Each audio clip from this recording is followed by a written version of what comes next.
প্রিয় বন্ধুরা, আসসালামু আলাইকুম। আপনারা যে যেখান থেকে আমার এই ভিডিওটি দেখছেন সকলকে অসংখ্য ধন্যবাদ। আমি আজকে আপনাদের সামনে যে বিষয়টি নিয়ে কথা বলবো সেটি হচ্ছে বাংলাদেশ জাতীয়তাবাদী দলকে ডুবানোর চেষ্টা কেন?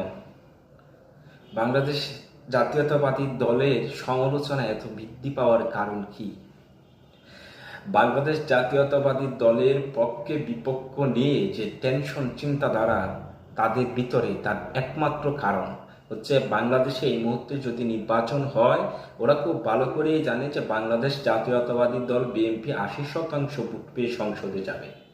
এবং বিগত দিনে আমরা লক্ষ্য করে দেখেছি বাংলাদেশের ইতিহাসে জাতীয়তাবাদী দল সবসময় ভোটের মাধ্যমে সংসদে গিয়েছে। এখন ভোট ছাড়া যারা সংসদে যেতে চায় তাদের চিন্তাধারার সাথে কিন্তু বিএনপির চিন্তাধারা কখনোই মিলবে না। দেখছেন আপনারা, বাংলাদেশ জাতীয়তাবাদী দলের চেয়ারপারসন বেগম খালেদা জিয়া এই দেশ থেকে লুকিয়ে চলে যেতে পারতেন, এই দেশ থেকে চলে গিয়ে অন্য রাষ্ট্রে ভালোভাবে বসবাস করতে পারতেন, দেশের পরিস্থিতি উন্নতি হলে আবার দেশে ফিরতে পারতেন, কিন্তু সেটা করেননি। কারণ এটা প্রমাণ করে যে বাংলাদেশের মানুষকে পছন্দ করেন বেগম খালেদা জিয়া। মেজর জিয়াউর রহমান বাংলাদেশের মানুষকে পছন্দ করার মাধ্যমে বহুদলীয় গণতন্ত্রকে সামনের সারিতে এনে মানুষের মতামতের সুযোগ সৃষ্টি করে দিয়েছিলেন এবং এখনও তাই করছেন। সুতরাং মানুষের ভোটের জন্য যারা পাগল তারা হচ্ছে বিএনপি।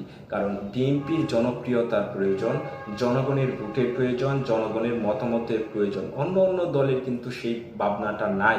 এই জন্যই বিএনপিকে মানুষের সামনে একটি নেতিবাচক দল হিসাবে উপস্থাপন করার জন্য যারা কাজ করছেন তাদের কিন্তু সবসময় যে ভালো হবে সেটাও কিন্তু সত্য না।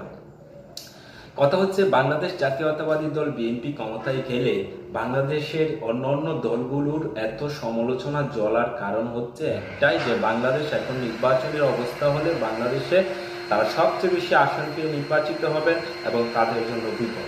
এখন তারা চিন্তা ভাবনা করছেন অন্তর্বর্তীকালীন সরকারের সাথে সাথে তারাও একটা জোটবদ্ধ পরিকল্পনার মাধ্যমে দেশের অভ্যন্তরীণ ইতিহাসকে তারা তাদের মতো করে ব্যবহার করার জন্য, কিন্তু সেটা বিএনপি হতে দিবে না। কারণ বিএনপি যদি ক্ষমতায় নাও যেতে পারে তবু তারা জনগণের জন্য কথা বলে যাবে, সবসময় বলে এসেছিল। আর জনগণ খুব ভালো করেই জানে 17 বছর বা বাংলাদেশের সবচেয়ে নির্যাতিত দল কোনটি, কোন দলকে সবচেয়ে বেশি ভয় পেত এই আওয়ামী ফ্যাসিস্ট সরকার। সুতরাং এটা খুব সহজ ভাষা যে বাংলাদেশ জাতীয়তাবাদী দলকে কেউ কখনো দাবিয়ে রাখতে পারবে না, থামিয়ে রাখতে পারবে না। কারণ এটি একটি বৃহৎ দল এবং খুব ভালো মানের একটি দল। কারণ জাতীয়তাবাদকে বিশ্বাস করে, সকল মানুষের ভোটার অধিকারকে বিশ্বাস করে তারা ক্ষমতায় যেতে চায়। অন্য দল সেটা